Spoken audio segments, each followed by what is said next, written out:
the Supply Chain Secrets Podcast, the ultimate insider's guide for all things ocean shipping.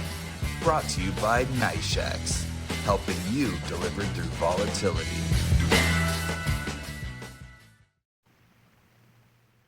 Hi, everyone. You're listening to the Supply Chain Secrets Podcast. I'm your co-host, Caroline Weaver, and with me is Lars Jensen. Lars, how's it going? Going great, and hello here from a nice spring day in Hamburg, Germany. Amazing. That sounds wonderful. Let's get started talking about the rates. So where are we at today? Well, if we start out with looking at the NYFI spot rates here on the Pacific, what I've chosen to start off with here that you're also showing are the 6 subtrades. So it's China, Taiwan, it's Southeast Asia, and it's Northeast Asia, going to both the US West Coast and US East Coast. The overall pattern, as is extremely visible here, is we have quite a run for many weeks of generally increasing spot rates, not massively so, but gradual increases in spot rates. And we are continuing to see that this week. You can see overall Asia US West Coast is up some $200. Asia US East Coast is up some $150 on average compared to last week. But there is an interesting thing to note. If we were to look at the subtrades, if we look at especially Northeast Asia to US West Coast, we actually see a decline. So as everything is on an upwards trend, Northeast Asia suddenly decided to decline $300 per 40 foot. And if we were to say this without any context, we might believe, what is going on with Northeast Asia? Why is the market suddenly weak specifically there? Mm-hmm. And that's where visually sometimes it's instructive to look at some of the trends. Because if we look at the trend lines in front of us here, what we will see for both US East Coast and US West Coast, the subtrade with specific origin in Northeast Asia, so that would be South Korea and Japan, it's a lot more volatile. We see that consistently. We see the Northeast Asia rate lines weave around, up and down, around the baseline that is more often made up of China, Taiwan, and Southeast Asia. And that's exactly what we're seeing here again. For our listeners that listened to it last week, you will likely recall I was saying we saw a significant increase suddenly in rates from Northeast Asia to US West Coast. So that's again one of these weaves up and down. And for me, at least, this is where it's important, if we want to understand the dynamics of the market, to look at, yes, the overall indices, in this case, Asia to US West Coast and East Coast, but at times also then take one level further down to find out what is happening. And the reality is, at least has been for quite a while, if you're shipping out of Northeast Asia to US, doesn't matter whether it's the East Coast or West Coast, your spot rates are quite simply more volatile than those shipping out of China, out of Taiwan, and out of Southeast Asia. That's what we once more see reflected. Let's see what happens next week, because if we continue with this slow upwards trend, we might actually see a rebound again on Northeast Asia as it weaves its way around the overall trend. So generally, overall conclusion, Pacific trade, fairly strong. I wouldn't say strong with a capital S, because it's not that rates are skyrocketing as we have seen in the past 6 years, but slowly and gradually climbing its way upwards. Interesting. Yeah, it's good to see, when you dig in deeper, there are these really unique patterns within the specific subtrades. So it's good to keep an eye on that, not just the overall trade there. Yes. Let's take a look at the Transatlantic eastbound. Yeah, because this is another one where I want to dig into some of these sub-developments. I want to look at something we rarely look at. That's the difference between 20 and 40 foot rates. I've chosen the Atlantic eastbound this time around because it shows the most extreme development. What you're seeing here, you see 2 lines, a full line and a dotted line, where the full line is what's the price of sending a 40 foot, and the dotted line is what's the cost for a 20 foot. And we have had a period here of several months where it has actually been more expensive to send a 20 foot container than a 40 foot container. And suddenly, from basically 2 weeks ago to now, this has completely reversed. We've seen a massive uptick in 40 foot spot rates, whereas we're now seeing a slow decline of 20 foots. So a complete reversal from one to the other. And as I was mentioning here, just like with the Transpacific, it is worthwhile for people that are active in specific submarkets at times to take one step deeper down and look at what are some of the underlying components. And the thing here is, if you are shipping, for example, 20-footers on the Atlantic, you should look at dedicated 20-foot indices, because this is a trade where 20 and 40-foot rates really do not work in sync with each other. We could have shown, say, Asia, North Europe, or some of the other trades, and yes, there are some aberrations, but most of the time, 20s and 40s move roughly in sync. But on the Atlantic, that is most certainly not the case. They do not move in sync, and you cannot assume that just because a 40-foot is twice the size of a 20-foot, that then the rates will automatically be higher, because times here they are. Yeah, it's a really good point. A lot of the people that are moving the 20-foot containers are generally moving dense cargo, very heavy cargo. So it's important to keep an eye on this, because your cost curve may actually decouple from the broader market that you're shipping on. Let's go ahead and take a look at the futures rate for Asia, North Europe. Anything interesting to call out? Yeah, because there is an interesting development. We've talked about it also last week. We are seeing a weakening of the spot rates right now on the Asia to North Europe market.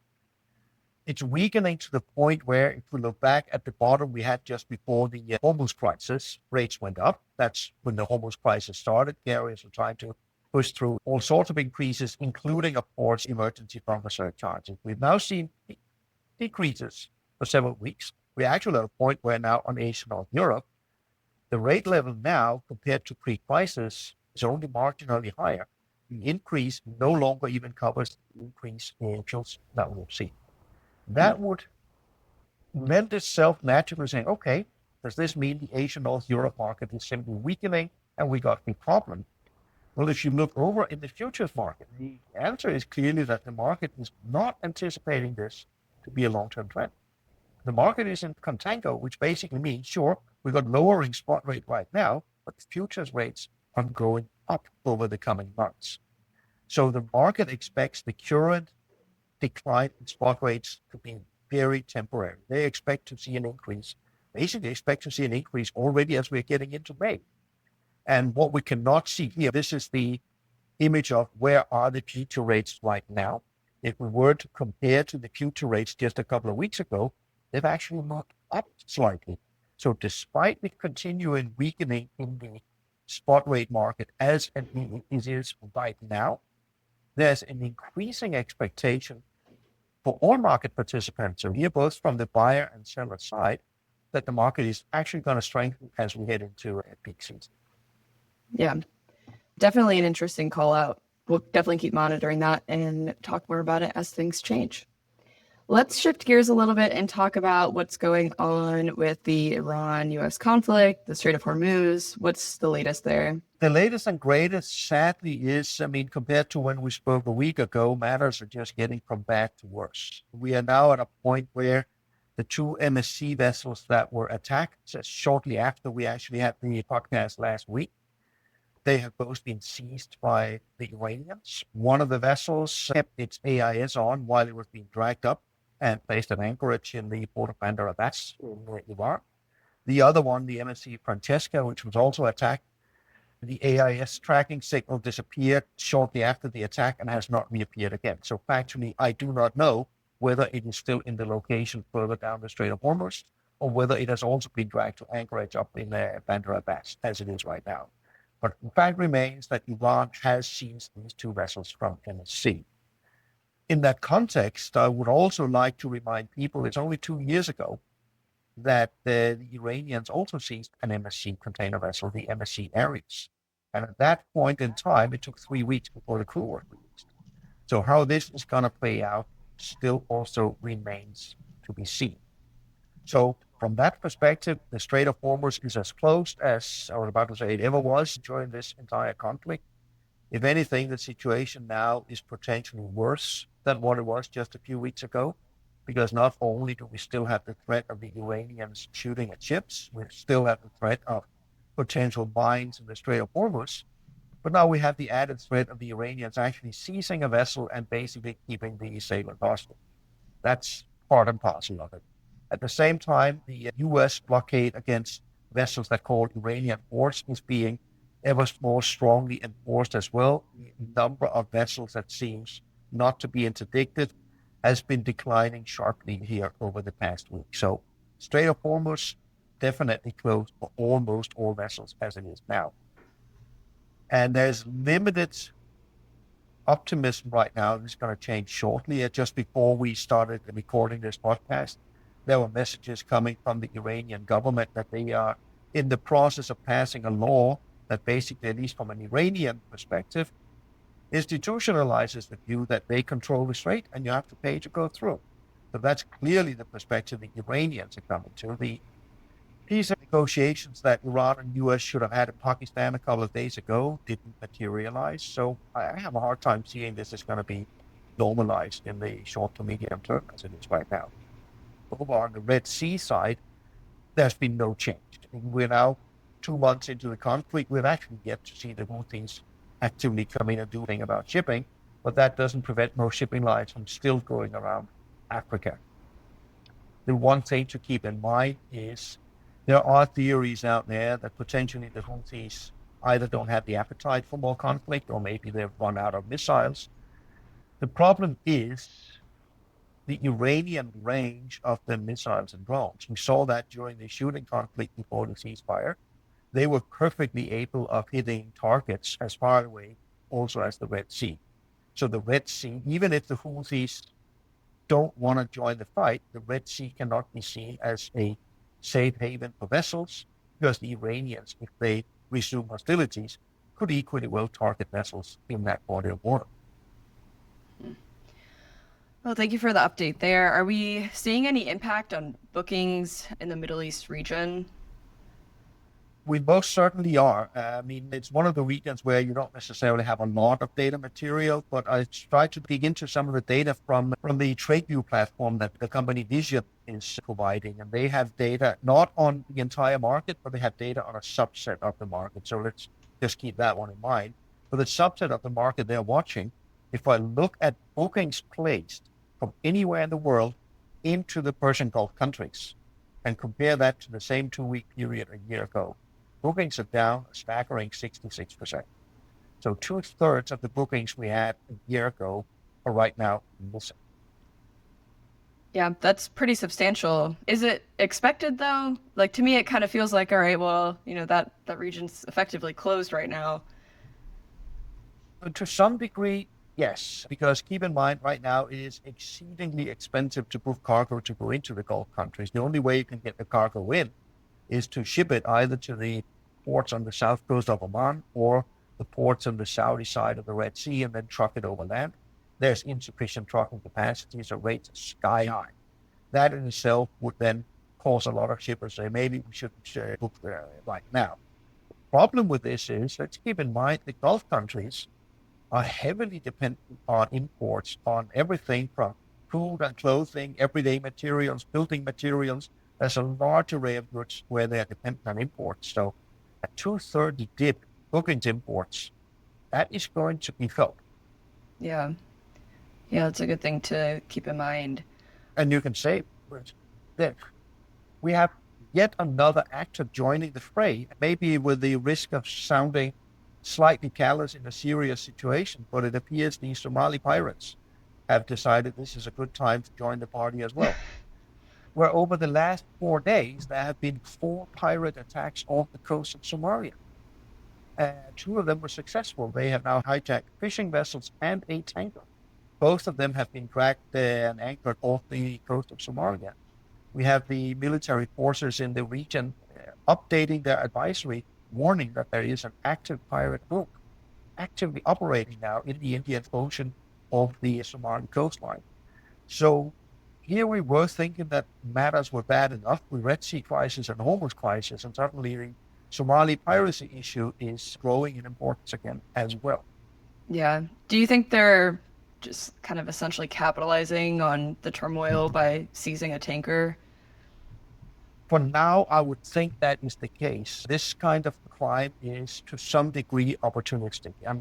I think at least we should entertain the notion that potentially someone looked at the current situation and say, whatever military forces are in the region down there, they are preoccupied with the Iranian problem up there. So why not ramp up the efforts on the piracy side? Well, we've talked, about the price in oil rising, the effects that it has on fuel for ships. I think it'd be interesting to talk about some of the downstream effects and how it could impact importers and also consumers.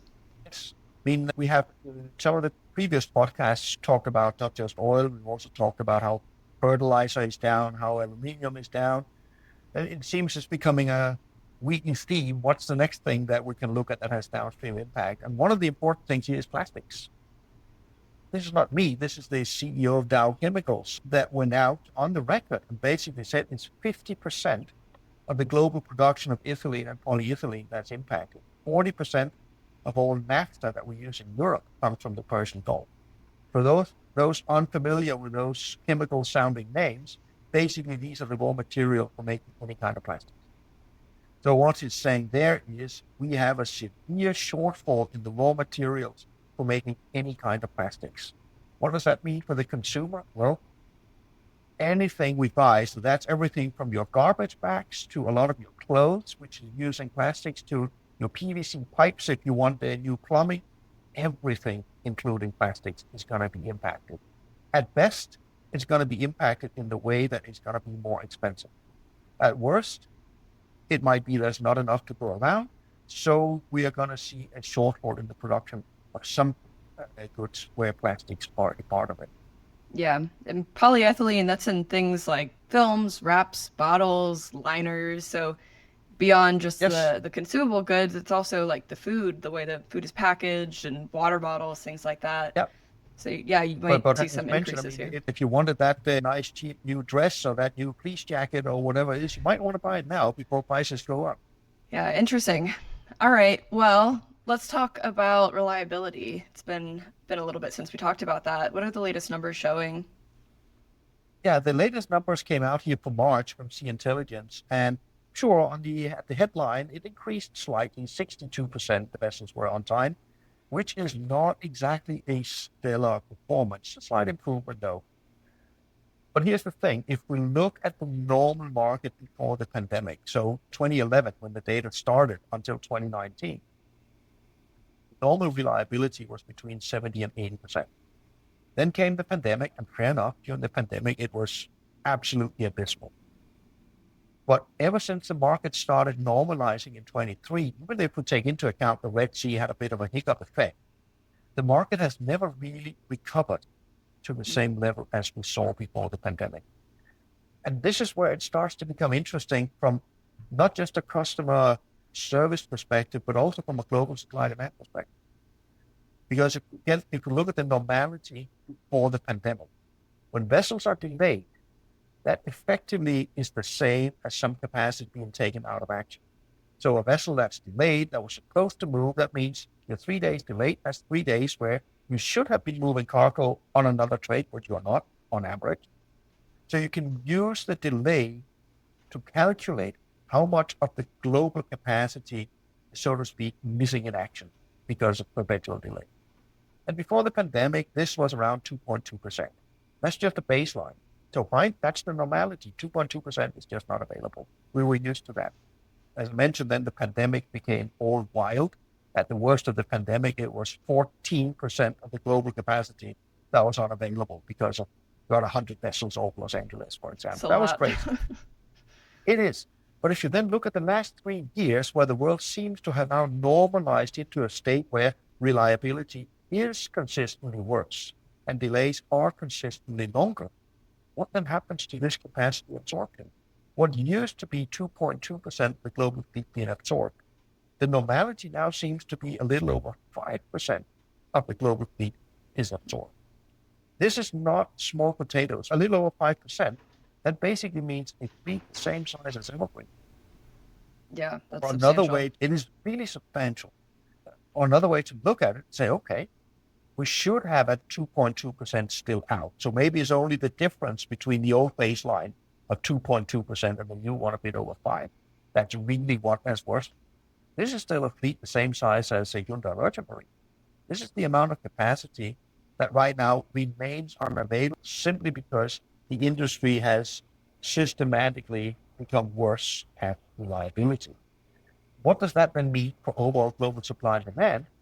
It means overall supply and demand is kept stronger in favor of the carriers than it otherwise would have. It helps absorb not all of the overcapacity that's coming, but it helps absorb some of this overcapacity.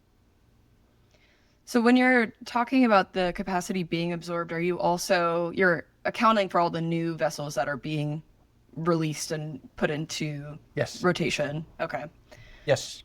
5.5 days, you're inching up to a week there. And if you're an importer managing these containers coming in and having to operationally work with them, that can be pretty disruptive. You're coordinating with a lot of different parties, your truckers, your warehouses. That can be a big headache for people. Yeah. No, and you could say that this is where shippers need to also look at their own suppliers out there, because here we're talking the overall average, but basically no carrier's average. If the global average is 62%, you have very small niche carriers that are performing close to 100%. You have very small niche carriers performing at 0%. Then you have the major global carriers that tend to perform in a range around that median.